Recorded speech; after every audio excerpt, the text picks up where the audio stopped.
Flory Models, kit review time. Today we've got two from Bandai. We've got Bandai's Star Wars Stormtroopers. Been waiting for these for a long time. To be honest, the Sandtrooper's just come out. We've had the Stormtrooper here for a couple of months, but I knew both were coming, so we thought we'd wait just a little bit. These are 1/12 scale. If you haven't seen them before, they're vinyl. They're basically snap tight kits. Incredibly detailed. These are probably the finest ones we've seen to date. So as you can see, very nice Stormtrooper on the front there. Okay, and we've got some pictures of exactly what we can expect in the box. Working your way around them just like that. Your kit number is 0194379, and got him down there just like that. As I said, we've worked with Bandai before. We've got a special Star Wars coming up for December, obviously, to 2015. You know, it's going to be massive when Star Wars comes out, so that's why we're sort of jumping on the bandwagon, so to speak, and we're going to be having a special SIG on the forum with all these on. Basically, we've done a few Star Wars builds ourselves. We reviewed a lot of these Bandai kits and we absolutely love them. They are absolutely fantastic. So there we go, there's the guy ourselves. And I guess spin all of these out. Okay, we just double him over a little bit. Okay, so what we actually have, we just go around that way. Usual way, these going together, obviously it starts at the top. This is the helmet, as you say, multiple parts. This isn't just a case of chucking it on his head and away you go. Okay, top of the helmet goes down there. We've got the clear parts, obviously, for the lenses for the eyes. Okay, and then obviously we've got the breastplate working its way down. All the parts that actually go in there. Remember, if you see anything with the two little ticks, that means it's a snap fit. If you don't get it to click, you're going to get a gap. Okay, and these things are seamless when they're done. They're fantastic. Again, the same with the shoulder pads, or the shoulder harnesses I should say, and then the front parts down to the torso. Okay, and then working his way down to the crutch area, all the way down, making sure that's all very well protected, and then into both his legs, as you can see. Pretty standard stuff. All right, then we've actually got his sort of utility belt and the scarab and for his gun holster, things like that. And then we're working down to all attaching those onto both sides. Then into his arms. Don't forget, he's fully articulated. Something we'll talk about the arms in a minute because you get different types. Okay, again, making sure they click properly into position. And on the other side, okay, just the same thing again. So we've actually got that sort of click fit, making sure the hand joint goes in and everything else like that. Okay. Over on the other side, we should have, here we go, we've got his weapons. So you've got your standard sort of, you know, pistol blaster, the normal standard assault blaster, and the very famous German MG, is it the 34 or the 42 they used, whichever one it was. We've got that one with a few upgrades, okay, and those go in, depending on the hand, depending on the grip, okay, again like that, so it looks like he's got hold of the gun properly. You've got his holster, obviously, for putting those in. Obviously, you can take the pistol or the actual a submachine gun, wasn't it, made from the Sterling? Those go down in there, no problem at all. Then we got a base and with all the normal ones as well. Don't forget, we can actually link them together as well. And you've got a support unit on his back, so it actually holds him up straight as well if you wanted to do him that way. Then we should have, sorry, instructions are a little bit all over. There we go. We've actually got him himself. So you obviously got a few little things to point out, some decals. It's going to be the thing, you get stickers or decals. Don't use the decals, they're horrible. Okay, but putting those in will finish him off. You do not need to paint these. Okay, I do remember somebody asked me the other day about painting them. Honestly, you don't have to, and this is actually why. If we get down in here, you'll see the quality of Bandai's plastic. Now, I know I love Bandai. I think their kits are absolutely amazing. This is another good reason. When you look at the glossiness of this white down in here, I know obviously we've got the studio lights and the camera has to play catch up to get them, but if you saw this, it looks like it's been basically sprayed white, gloss white, to an extremely high standard. But actually no, this is just the plastic moulding.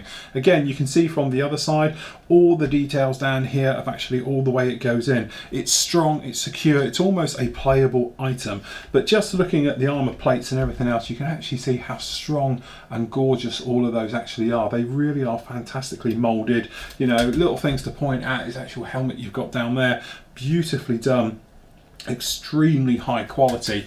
Then we've got over here obviously all the black parts, obviously just being black and white, nice and easy. These are all the internals. You've got that famous gun Okay, got the MG down there, and we've got the actual pistol, the scout type pistol, and we've got the famous Sterling submachine gun done up. Okay, and all the rest of it. There's his hands, his joints, if you want him holding pistols, pointing, whichever way you want it, and all the rest of it. His boots, various things, the neck collar, and all of that down there. Plus, you've got a couple of other parts down here. It's clever how they do the injection molding on multiples, but as you can see, very, very clean, crisp, precise molding.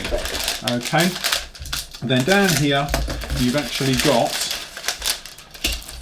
okay, that's the base he's actually going to stand on. All right, so you've got the base unit down there just like that, and if you're wondering where the square, the hole is, this bit here.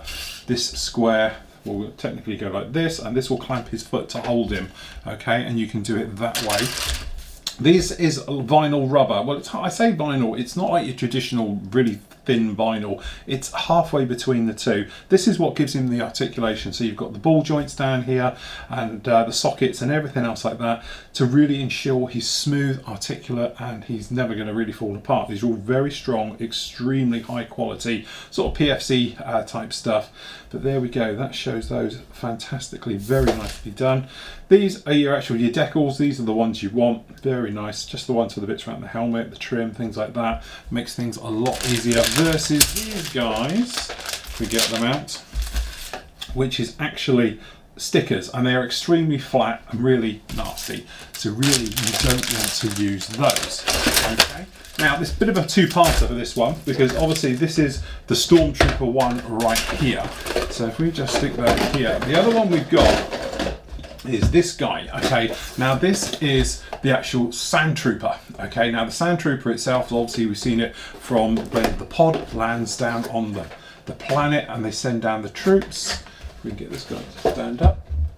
Okay, so down here, slightly different parts added, so you actually get a tiny little bit more with this guy. Okay, as you see, we've got a sand base, but that vinyl is exactly the same. This part here is exactly the same as the other one, but obviously we've got different transfers. This is for the commander's shoulder pad, which actually is then obviously his rank for the lieutenant markings on there, but actually the actual parts themselves are exactly the same. The gun is bigger. You've got the big, heavy assault cannon. Okay, so it has got slightly different parts all down here.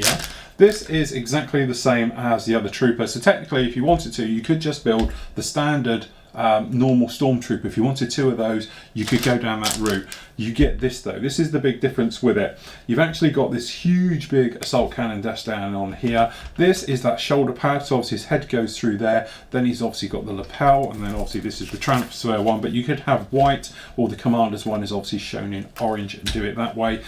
Because of obviously where he is, and he's obviously an away team type thing, they have a backpack, and that's what all these different bits and pieces are. These are obviously magazine holsters, you know, airflow supply and everything else, and you can see down on his backpack down there. That's the difference. Amazingly though, if I remember rightly, they came in at different times, but they were the same price.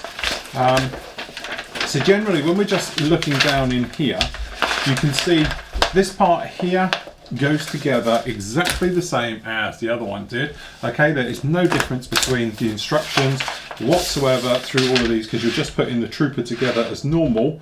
Okay, where it does come different though is back here on the back side. Sorry with all the rustling, just there are very awkward instruction sheet. This is actually what you get. So you get basically your types are here. Okay, so you've got the A type, the B and the C, depending on what they are. This is for the A type backpack and all the different ones through, okay, and the way that that bolts to him. As I said, he's got lots of gear on this one and right the way through. And then obviously you've got the different blaster. You've got the heavy blaster down here, or as I said, you could technically have the MG and then put those in. So really it's personal choice how you want it. I should imagine probably go with the normal Stormtrooper and give him probably the MG, and then this Sandtrooper one, he's going to get the bigger, heavier gun with the backpack on. But if you wanted to, you could just do two Stormtroopers if you were down that way. Perhaps you were doing some type of little mini diorama and you couldn't find obviously two Stormtroopers, you could just get hold of the Sandtrooper, and then that way you can actually then make him exactly what you want, okay, between the two. So there we go, both absolutely incredible kits. I hope you're all going to join me. My plan is in December, starting December the 1st, I intend to build one a day. Is going to be my way of working through this. Now obviously for the figures it's going to be one a day, that's my goal, and then what I intend to do the 148 X-Wing at the same time, and we've also got down there the Y-Wing, the TIE Fighters, the Advanced TIE Fighters, the Snowspeeder, the Scout Bike. They're going to take a little bit longer, but these figures I intend to have literally the first week of just doing all the figures, because we have got 7 or 8 of them, so it should go really, really well. So that's it for me, and we'll catch you all again, and hopefully I'll see you all in December.